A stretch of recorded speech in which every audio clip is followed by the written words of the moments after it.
Caroline Renaudin, vous êtes de la Caisse d'épargne Aquitaine Poitou-Charentes et vous allez nous parler comment financer sa reconversion professionnelle ou sa création d'entreprise, un enjeu qui n'est pas des moindres, effectivement. Voilà, exactement.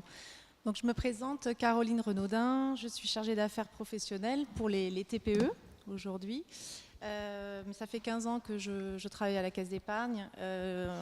J'ai accompagné des particuliers, premièrement, et puis ensuite les professionnels depuis 3 ans. Et je travaille actuellement dans un centre d'affaires qui a été créé spécialement pour les professionnels, les TPE. Voilà. Pardon, gardez bien le micro près de... Là, vous m'entendez ? Oui. Donc, voilà, j'ai un intérêt fort, on va dire, pour l'accompagnement des porteurs de projets. J'ai pu également, donc, un petit clin d'œil sur ma vie aussi perso, puisque chaque porteur de projet, chaque porteuse de projet arrive aussi avec un projet de vie donc, professionnel, mais en essayant d'allier la vie personnelle. J'ai également allier moi ma vie professionnelle et ma vie personnelle en étant maman de 4 enfants. Voilà. Donc je peux comprendre les personnes qui arrivent et qui essayent en même temps de tout allier. Rapidement, donc la Caisse d'épargne, nous on fait partie du groupe BPCE, Banque Populaire Caisse d'épargne. Nous intervenons pour ma part, donc je fais partie de la Caisse d'épargne Aquitaine Poitou-Charentes, donc sur un territoire, le territoire de la Nouvelle-Aquitaine, nouvelle région, 375 agences et nous avons 9 centres d'affaires. Voilà. J'accompagne, alors c'est vraiment le mot accompagnement qu'il faut retenir, les porteurs de projets à n'importe quel moment. C'est-à-dire que la banque peut parfois faire un peu peur au début quand on a un projet. On arrive, on n'est pas mûr, on a un début de projet, on a mûri, on arrive avec quelque chose de plus précis ou même à la fin. On intervient finalement à chaque étape. Je le précise parce que j'ai assisté... j'étais sur le stand ici au salon de la reconversion professionnelle, le salon Profession L, et j'ai pu voir que voilà, les projets sont vraiment différents, il y a des étapes différentes et suivant même le prévisionnel des personnes en chiffre d'affaires, c'est très varié. Voilà. Alors, petite précision aussi, donc, la Caisse d'épargne, ça fait le groupe donc, travaille depuis 10 ans sur l'accompagnement de l'entrepreneuriat féminin au travers de plusieurs actions. Donc, dès le début, nous avons soutenu le salon de la profession L.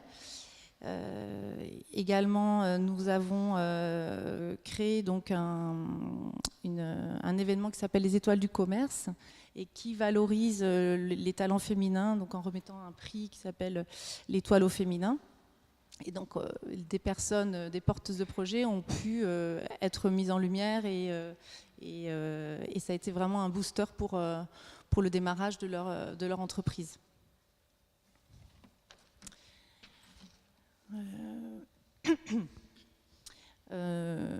Donc, le but aussi, alors c'est vrai que dans notre job, c'est aussi d'aiguiller les personnes vers des associations qui aident également, et tout un maillage, on va dire, d'associations qui aident à la création d'entreprises. Donc, nous avons Bordeaux Aquitaine Pionnière, qui est un incubateur et qui est une structure d'accompagnement pour les femmes. Et nous avons Aquitaine Active également. Donc il faut savoir que comme on les connaît et qu'on a des relations assez étroites, donc de proximité, on les appelle et quand on a un projet, une personne qui se présente, ben on les appelle ensuite en direct et on essaie de monter ensemble les dossiers. Voilà. Alors dans les étapes de la création d'entreprise ou de la reprise d'entreprise, effectivement, c'est mieux de se présenter à la banque avec un prévisionnel, enfin un business plan qui comprend un prévisionnel et un plan de financement. Alors, il arrive voilà, que ce n'est pas vraiment bien finalisé, qu'il manque des choses, des éléments. Donc, on a vraiment ce travail-là de reprendre, de voir ensemble. Voilà, on calibre, on explique. Voilà, c'est l'accompagnement. classique. Et le but, encore une fois, c'est aussi que le dossier soit accepté. Donc, comme nous, on connaît, on a l'expertise et la connaissance, sur les plans de financement, effectivement, on accompagne et on leur dit, on est souvent aux porteuses de projet, il faut plutôt financer ça comme ci, l'apport comme cela. Donc on essaie de le finaliser ensemble. Sur la partie juridique, alors c'est pas vraiment notre point fort, mais c'est juste que voilà, encore une fois, on est aussi des généralistes, on sait vers qui orienter, donc soit le comptable, soit d'autres structures. Voilà. Alors après, je voulais revenir, c'est vrai que sur les aides, j'ai pu accompagner des créatrices d'entreprises avec Aquitaine Active. Donc, par exemple, c'est vrai qu'il y a des prêts qui sont attribués, le prêt d'honneur pour les femmes. Je ne sais pas s'il est très connu. Voilà. Donc, alors il y a une des personnes qui a eu cette étoile au féminin il y a 2 années. Et cette personne disait, la problématique quand on est créatrice d'entreprise, c'est de trouver un partenaire fiable et qui comprend et qui s'y intéresse. Donc ça me parle complètement, c'est ça, c'est de s'entourer finalement de personnes assez fiables qui comprennent. Et donc effectivement, donc, quand quelqu'un arrive, on essaie d'être bienveillant, d'avoir une relation aussi gagnant-gagnant. Voilà, et puis surtout de bien écouter le projet, de ne pas passer à côté de certaines choses. Alors, nous, on est aussi, donc vous avez compris, on est organisé, on s'organise donc avec les agences, avec les centres d'affaires. Donc, en fonction de la typologie d'entreprise créée ou reprise, on oriente. Et c'est mon boulot aussi aujourd'hui d'orienter vers des agences, si c'est plutôt un commerce, voilà, si c'est de l'artisanat. Donc, si c'est de la TPE, c'est plutôt nous, et on a la structure dédiée. Il y a aussi, donc, bien sûr, la PME. Donc avec un centre d'affaires. Donc après, au niveau des prêts spécifiques, on en a pour la création d'entreprise. Alors ils ne sont pas sexués, hein, c'est pour les hommes et les femmes.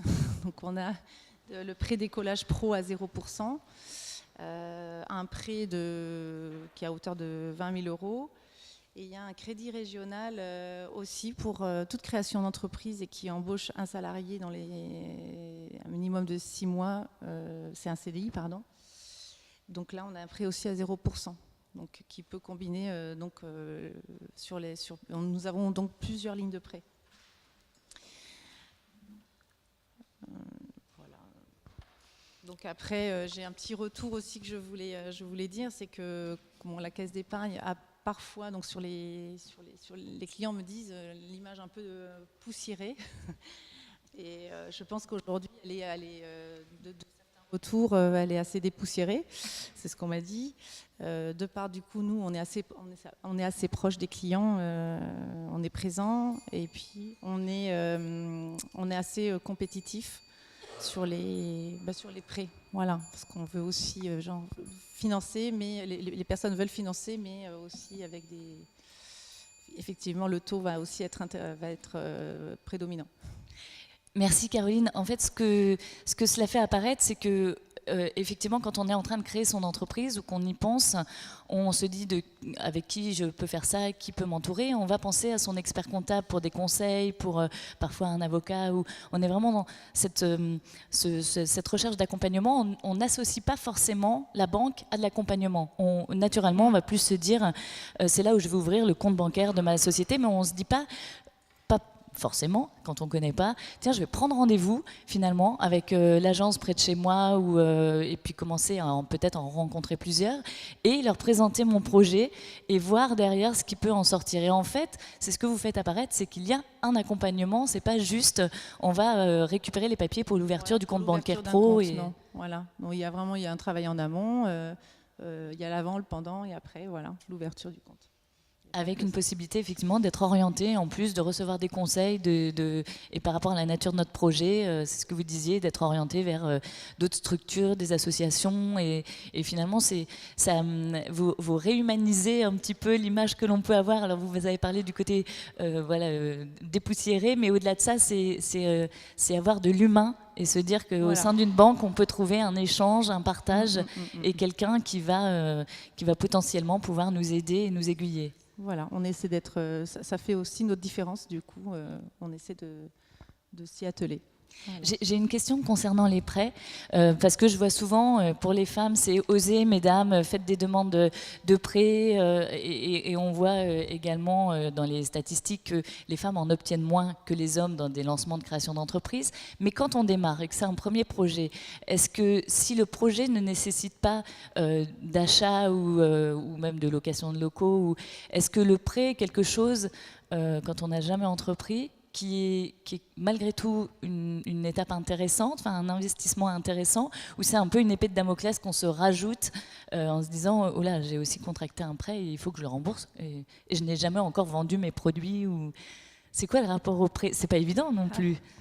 Oui, non, c'est pas évident parce que bien souvent, c'est vrai qu'on fait un prêt et puis les personnes sont cautions aussi, donc on travaille cet aspect-là aussi pour que effectivement, nous, on s'y retrouve aussi en termes de garantie. Et donc voilà, je crois qu'il y a une question. Oui, alors, effectivement, moi, parfois, j'ai des plans de financement, justement, et puis je vois que la trésorerie va être un petit peu limite sur les 6 premiers mois. Et souvent, ça, c'est un des points qu'ils n'ont pas prévu. Donc, on propose... Si c'est justifié, toujours en fait finalement c'est vraiment financer quelque chose qui est existant, qui va être, si ça met en difficulté les personnes, s'il faut pendant 6 mois indifférer, bien sûr on fait des différés. Voilà. De la même façon, souvent la TVA n'est pas prise en compte, donc il faut payer la TVA pendant cette période-là, et nous on fait un crédit relais TVA. Voilà. Oui, je donnerai effectivement le micro à l'issue pour que vous puissiez poser toutes vos questions. C'est important, j'imagine aussi, de pouvoir ne pas hésiter à aller rencontrer plusieurs agences bancaires, à voir effectivement l'échange qu'on peut avoir. Là, je sais qu'en vous écoutant, je me dis, tiens, ça donne envie de franchir le seuil de la banque et d'aller travailler un projet parce qu'il va y avoir cette dimension d'accompagnement et que c'est peut-être aussi comme ça qu'on peut choisir la banque au sein de laquelle on va ouvrir le compte de son entreprise, qui ne sera pas forcément la banque au sein de laquelle on a son compte personnel. C'est vrai que c'est bien, je ne devrais pas dire ça, mais c'est vrai que c'est quand même bien d'avoir, de faire 2 dossiers au moins, un minimum, tester les personnes sur la réactivité, voilà, le professionnalisme dans cette période-là, et après du coup choisir.